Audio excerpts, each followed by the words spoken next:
Hello, and welcome to Cussing Words. I'm Brad Thompson, and today, Quest for an Infinite Staircase, the new anthology adventure, the last book, I believe, of this edition of Dungeons & Dragons for the new Player's Handbook, comes out in September, is out. Quest for an Infinite Staircase, well, out for early access for those who pre-ordered the book. And so we're going to get this book up today, and we're going to look at the new magic items and technology contained within. So there's a bunch of sci-fi style technology as well as a bunch of regular magic items contained within this book in Appendix A. So we're going to get that up today and take a look to see what's new inside. Alright, here's the early access Quest from the Infinite Staircase on DnDBeyond.com. Let's see what new magic items and technology we have within. So first one we have an artifact. Doed's Wondrous Lanthorn. Sure. Originally it was Lantern, but no. This requires achievement. This artifact, wondrous item. This artifact destroys wealth to provide light and protection. Okay. Powered by money. Wrought with the finest yellow gold. The lantern has 4 faces and an unwavering amber light. The amber flame burns within it. The faces of the lantern are fitted with faceted gemstone lenses. The lantern is a symbol of the teachings of Doed, who was once a priest of Istis, a god of fate, etc, etc, etc. Anyway, being an artifact, it has a bunch of random properties. We've got 2 minor beneficiary properties and 1 major beneficial property and 1 minor detrimental property. So you roll on the table in the DMG to figure out what it does there. It uses fuel, precious fuel in fact. The lantern burns only 1 source of fuel, powdered gemstones. So you grind up those gemstones, sprinkle in there. Once placed in the lantern's base, the lantern can hold a max of 10,000 GP worth of powdered gems, and it contains 9,000 of fuel when found. Thereafter, it attempts to burn 100 GP of fuel after each year passes. So it's going to last a while, keeping the lantern burning for another year. If no fuel is available, the lantern's flame goes out. You can add more fuel to the lantern as part of a short or long rest. Once added, fuel can't be removed from the lantern's base. Alright, the lantern's flame can't be extinguished by any means other than running out of fuel. If the lantern's flame goes out, the creature attuned to it immediately dies. Amazing. I love having interesting roleplay workarounds and shenanigans there, how to get out of the situation once attuned to it. 1 exception to this rule exists, so you're destroying the lantern.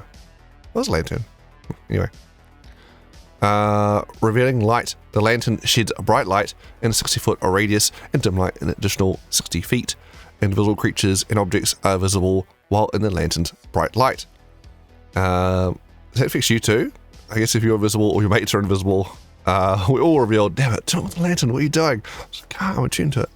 While tuned to the lantern, you can use a bonus action to dim the lantern, reducing the light to dim light in 5-foot radius, or brighten the lantern back to its normal bright light radius. Okay, you can dim it down, so there's less of a detriment there. Still some light though. Lenses. When found, the lantern's faces display the following gem lenses: diamond, emerald, ruby, and sapphire. As part of a short or long rest, you can magically change any of these gem lenses to a different type of gem shown in the lenses table. The gem lenses can't be removed from the lantern. As an action or holding the lantern, you can burn some of the lantern's fuel to cast a spell. Save DC 20, that's a high DC.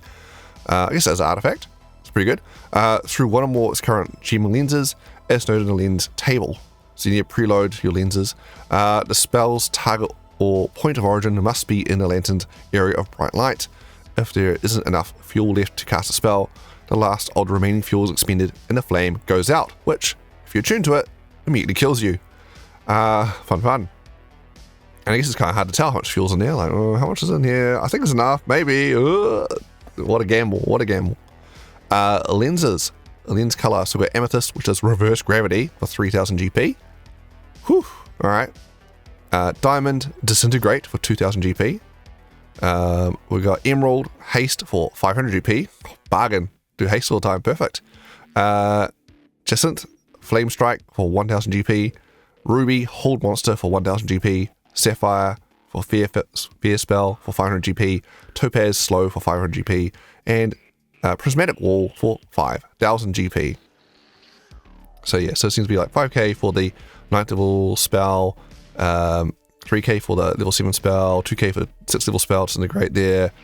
All level 3s are 500 GP, level 4s are 1000. Alright. Destroying Lantern. To destroy Lantern, the creature tuned to it must forsake all material possessions except for Lantern and common clothes. Then the creature must willingly snuff the Lantern's flame with the intention to destroy the artifact. When its flame is snuffed in this way, the Lantern's gold corrodes, the lenses and remaining gemstone fuel turn to worthless sand, and the creature attuned to it is spared. So that's the Lantern here, this Magic Lantern. Even though it seems to be like an anti-wealth Lantern, I kind of like imagining this Lantern because there's no limit, right? It's just burning money that's in the thing. There's no like charges or anything. So yeah, I can see like a character who's like, money is my superpower. Wow, and just burning money to cast these spells and do all this crazy shenanigans and chucking more wealth into the Lantern to keep fueling their spellcraft is a hilarious character there. Much like, was it Tyrion Darrington? Way back in season 1 Critical Role. That was quite a fun Sam Riegel character there, which is money is my superpower, burning money. So yeah, some of that could be quite fun with this. But yeah, but then we get rid of it. Ugh, yikes! I guess just fork out the what was it, 100 gold, 200 gold, whatever the economy is, for Revivify. Like, guys, I'm gonna untune for this Lantern. Had to Revivify already. Be cheaper than filling this Lantern. But in a campaign where those spells aren't readily available, or it's low level where you just don't have access to the spells yet, could be quite hilarious trying to keep this person, this Lantern, alive. And do you want to risk burning more of your precious time left with the Lantern, the money in it, to cast a spell when you're in a desperate situation. A lot of fun stories, opportunities with this Lantern I can see. And I assume because it's in this book, it must appear in one of the adventures within. I have not read the adventures yet. But yeah, pretty cool. Next item, the Heretic. Weapon, longsword, legendary. Requires attunement by a non-good creature. Immediately limits your options there. Neutral creatures rejoice. Blasphemous weapon, Heretic, was created by a cult to steal power from good aligned gods. The blade hungers to strike down servants of the upper planes and weaken the forces of good. You gain a +3 bonus to attack and damage rolls made with the magic weapon. Heretic has 6 charges for the following properties. Sword regains 1d4 +1 charges daily at dawn. So straight out the gate, it is a +3 longsword. That's pretty good. But it does other stuff too. Destroy Devotion. Once per turn, when you hit a creature with this weapon, you get to spend one of its charges to attempt to render the target powerless. The target must succeed on a DC 17 Constitution saving throw or hit the paralyzed condition until the start of your next turn. Celestials have disadvantage on the save. That's pretty good. Just on a hit, I'm going to spend one of these charges now and see if we can do paralyzed for a turn, which probably means you're dead, honestly. If you're paralyzed for a whole round, that's a lot of crits coming your way. You're probably gone. Gone burgers. And search on Celestials. Okay, well, you know, if you're in a campaign finding Celestials, yes please. Doesn't come up very often though. Faith Hunter. While holding the sword, you can use an action to expend one or more of its charges to cast one of the following spells. From it, Detect Evil and Good for 1 charge, Fly for 2 charges, and True Seeing for 3 charges. Not bad utility there. Fly's always clutch, especially if I'm assuming you're a martial melee fighter here. Close and actually get into melee with people, always nice. And True Seeing for some investigation shenanigans. See what's really going on. Sentience. Heretic is a sentient chaotic evil weapon. Wonderful. Always great to work with a chaotic evil sentient weapon. Wonderful. With intelligence of 17, so quite smart. Wisdom 17, quite wise. And charisma 15, not quite as good as intelligence wisdom, but hey, you know, it's decent charmer there. It has a hearing and dark vision out to a range of 120 feet. The weapon can speak, read, and understand common and giant, and it can communicate with its wielder telepathically. Its voice is soft and deep, but rises to a wild fervor when it's aware celestials or worshippers of good aligned deities are present. While you're attuned to it, Heretic also understands every language you know. Perfect in case you don't know common. Like, I don't speak undercommon actually, I don't know what you're saying, crazy sword. Personality, Heretic craves the destruction of good aligned gods and their supporters. Well, duh. Makes sense. The blade is condescending and snobby, especially in the company of priests and other pious folk, like even evil ones, I guess. Sure. Whom often directs sneering comments. When a heretic identifies its quarry, it erupts in a frenzied need for violence. Cool, what a fun weapon there. A lot of fun roleplay opportunities. I like it. I like weapons and things that have stories, which makes sense. It's a legendary item, so you'd think so. And so there again will appear in one of the adventures contained within Quest for an Infinite Staircase. Alright, Staff of Ruling. Staff rare requires attunement. An ornate carving of a serpent adorned with a carousing river spirals down the length of this red and gold staff. Looks blue to me. Oh, I guess the snake's blue, the staff is red and gold. Okay, sure. While holding it, you can use an action to produce one of the following effects. Once the staff has produced an effect, it can't produce the effect again until next dawn. Orb of Lightning. It's a lightning snake, everyone. Watch out. The classic lightning snake. You create a small orb of lightning in an unoccupied space you can see within the 60 feet of yourself. You concentrate on this orb as if concentrating on a spell. As a bonus action, you can move the orb up to 20 feet in any direction. When your concentration ends, or when a creature enters the orb space or starts its turn there, the orb detonates in 20-foot radius sphere. Each creature in that area must make a DC 15 Dex save, taking the lightning damage equal to the total accumulated damage on a failed save, or half as much damage on a successful one. The orb's base damage is 66, and if at the end of your turn the orb hasn't detonated, this damage increases to 2d6 to a maximum of 10d6. It's kind of like a mini delay blast fireball, but with lightning. Sure. Staff to snake. You throw the staff to an occupied space within 10 feet of you, and the staff becomes a giant poisonous snake, which, that is quarter challenge rating. Okay.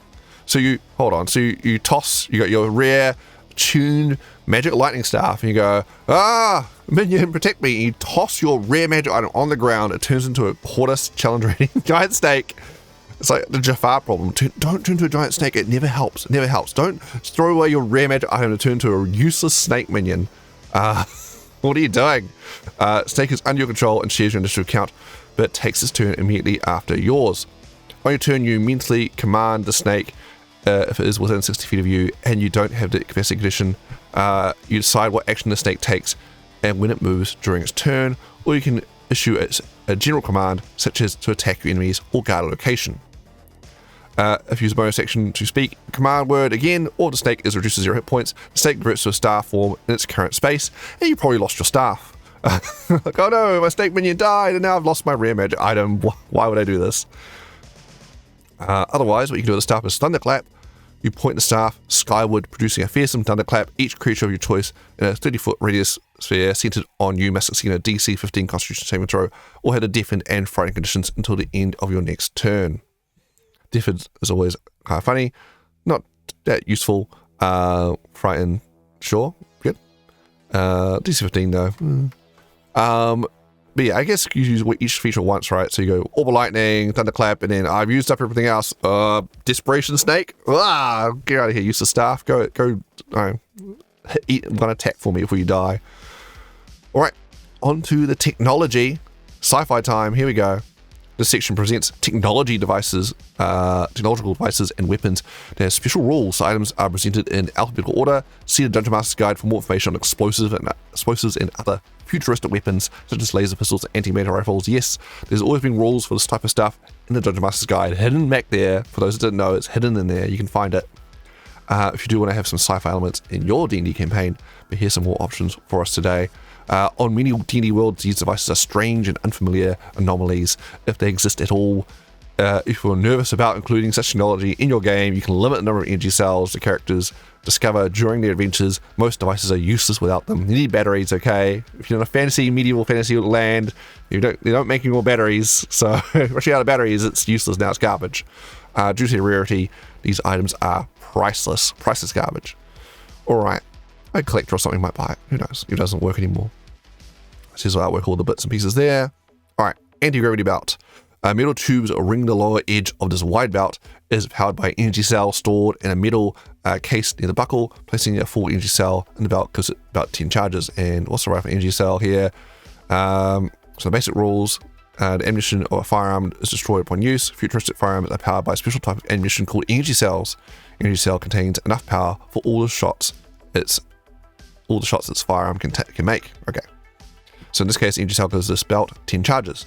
Activating the belt is a bonus action. You can expend any number of the belt's charges to activate it. The belt remains active for 1 minute per charge expended. Oof, okay. So 10 minutes max, you need a new battery. You can use a bonus action to deactivate the belt early, but doing so doesn't recover any expended charges. You spend it, you lose it. When you activate the belt, and as a bonus action while it remains active, you can rise or descend vertically up to 20 feet, remain floating in place while the property is active. You can move yourself horizontally by being pushed or towed, or by scooting yourself along a surface. Very glamorous, such a wall or ceiling at half your walking speed. If you're still levitating when the belt deactivates, you fall. So it's basically a levitate spell. Okay, but it's not a spell. So I don't know. I guess you could do it in the magic field because it's technology, not magic. Anyway, replacing the energy cell. While the belt has charges remaining, this energy cell can't be removed. Once the belt has 0 charges, you can replace the energy cell with a new cell by using an action or a bonus action. Also note, these being technology don't require attunement. So there we go. Grenades. The following are 2 types of grenades, in addition to those presented in the Dungeon Master's Guide. Got the concussion grenade. This grenade explodes in a concussive blast that fills a 20-foot radius sphere. Each creature in the area must make a DC 15 dexterity saving throw, take 66 force damage on a failed save, or half as much damage on a successful one. So you hit that and it explodes. I assume there's rules for throwing it, what range you can throw it. I think it's in the Dungeon Master's Guide there. Sleep grenade. This grenade releases a cloud of sporadic mist. You know, because you don't want to throw a grenade, right? That's your feet. Oh no. This grenade, sleep grenade, is a mist, 20-foot radius sphere, then dissipates. Each creature in that area must succeed a DC 15 Constitution saving throw or have the unconscious condition for 1 hour. Oof. So that's that potent sleep spell. The condition ends on a creature early if the creature takes damage, or if another creature uses an action to shake it awake. Wake up. Got the Needler pistol, straight out of Halo. This strange pistol resembles a flask with a honeycomb of tubes sticking out of its front. The weapon is powered by an energy cell and stored at the base of the flask. Placing a full energy cell in the pistol gives the pistol 10 charges. So yeah, Needler from Halo, kinda. There's Zero looks like. For those who've played that game. Alright. I haven't played that in many years. Alright, as an action, the Needler pistol, while holding the pistol, you can expend one of its charges to fire a burst of glowing needle-like darts from the pistol in a 15-foot cone. Each creature in that area must make a DC 15 dex save or take 8d4 piercing damage on a failed save, or half as much damage on a successful one. And replacing the energy cell, while the pistol is charges remaining, the energy cell can't be removed. So basically, if you spend charges and you go, oh, I got 1 charge left, well, I need to shoot this thing if I can swap the battery out. So you plan for that head of an encounter, if that is your plan to use this a lot. Once the pistol has 0 charges, you can replace the energy cell with a new cell by using the action or a bonus action. See again, this is technology, no attunement required here, so it's basically like a mundane cone attack, which is quite interesting there for the Needler pistol. Alright, the Paralysis pistol. It's a curious looking pistol, is shaped like a large glass bulb with a handle at the bottom and brass prongs protruding from its front. The weapon is powered by an energy cell stored in its grip. Placing a full energy cell in the pistol gives the pistol 6 charges. As an action, while holding this pistol, you can expend one of its charges to fire a ray of crackling energy at a creature you can see within 60 feet of yourself. The target must succeed on a DC 15 Constitution saving throw or hit the paralyzed condition for 1 minute. Whew, alright. Non-magical paralyzed, pretty good. At the end of the target's turns, you can repeat the saving throw until the effect on itself ends effects on itself on a success on a saving throw there. And again, I've got the same energy cell restriction. You can't replace it until you used up all the charges. So that's pretty good. So that's a non-magical, non-concentration, non-attunement way to paralyze people. That's pretty cool.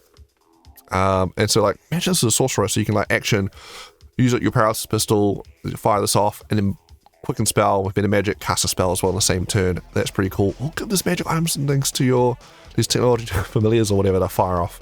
It's pretty cool. Alright, powered armor. The suit has technologically advanced plate armor, includes an undersuit that can fully seal, a helmet and a full face mask, and a crystal lens in the eye holes, and a set of gauntlets. The armor is powered by an energy cell stored in a compartment on the thigh plate.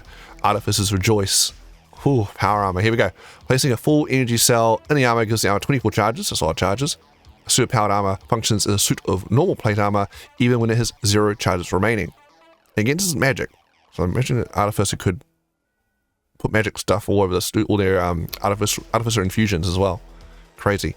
Activating the armor. As an action, you can expend any number of armor's charges to activate it. The armor remains active for 1 hour per charge expended. You can use a bonus action to deactivate the armor early, but doing so doesn't recover any expended charges.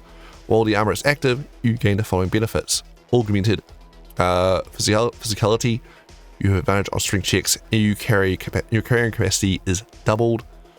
Always useful. At least advantage on strength checks. Carry capacity, for limited time. Anyway, environmental adaptation. The armor seals airtight and provides its own atmosphere. You can breathe normally in any environment and withstand extreme temperatures, and you're unaffected by harmful gases as well as contact and inhaled poisons. Hard to plan for, unless you know you're walking to a really hazardous terrain type of situation to activate at a time there. Force field. When you take damage, you use your reaction to spend 1 of the armor's charges to deploy a defensive force field. Roll 3d10 and reduce damage taken by the total roll. Now, that's really good. I like the using your reaction to go, oh no, desperation, put a force field up. That's pretty cool, especially if you know you're gonna hit. Shield spell's not gonna help you, but let's reduce the damage. Or say you've got access to armor agathis and you got that up. Let's reduce the damage so my armor agathis deals more damage to you. Keeps going along, lasts longer. Propulsion. As a bonus action, you can spend 1 of the armor's charges to gain flying speed equal to your walking speed for 1 minute. If you're airborne when this duration ends, you fall. Well, non-concentration flight, it's always nice. Have the option there. And I've got the same energy cell replacing restriction. Alright, and final technology here is the robot controller. Controllers robots. This remote control, it's a small handheld device, features a glass pane with a glowing display that responds to your touch. The controller is powered by an energy cell stored in the device. Placing a full energy cell in the device gives the device 3 charges, only 3. As an action while holding this device, you can spend 1 of its charges to cause one of the following effects. Control 1 construct of your choice within 60 feet of you must succeed on a DC 15 wisdom saving throw, or have the charm condition for 1 minute. Constructs immune to charm. I think a lot of them are, from memory. Anyway, so if they're not immune to charm, then great. While charmed this way, the construct obeys your verbal commands, and you and the construct can communicate remotely with each other through the device. Whenever the charmed construct takes damage, it can repeat the saving throw, ending the effect on itself on success. Okay. There's a whole charge. You got 3 charges of this thing. You spend the whole energy cell, get 3 charges. 1 charge on a save or suck effect that could easily be knocked out early. Alright then. And also, I feel like it's not going to work on most robots. I shouldn't robots and adventures get affected by this easy enough. Disrupt. Constructs of your choice within 30 feet of you must succeed a DC 15 or wisdom saving throw, or have the incapacity condition for 1 minute. An incapacity construct can repeat the saving throw at the end of each of its turns, any effect on itself on a success. So that's a bit better. So you can, although are constructs immune to incapacity? I think a few of them are, not all. I think there's a few that are. Damn it! What does control even do? All right then. And then you've got the same energy cell replacing restriction there. All right, and that is all the advanced technology contained within, as well as the magic items. Some fun additions there. Not a lot, but as an anthology adventure, they never have tons in here. Just got a few that fun ones to go the respective adventures in here. Quest from the Infinite Staircase. Fun. And there you have it. That is all the magic items and technology in the Appendix A there in Quest from the Infinite Staircase. I'll give this adventure a full read and get some more content out regarding it as soon as I can. So yeah, stay tuned. If you're not already, like and subscribe so you don't miss out on the content that comes out on the regular here at Cutting Words. All right, until next time, happy gaming and see ya.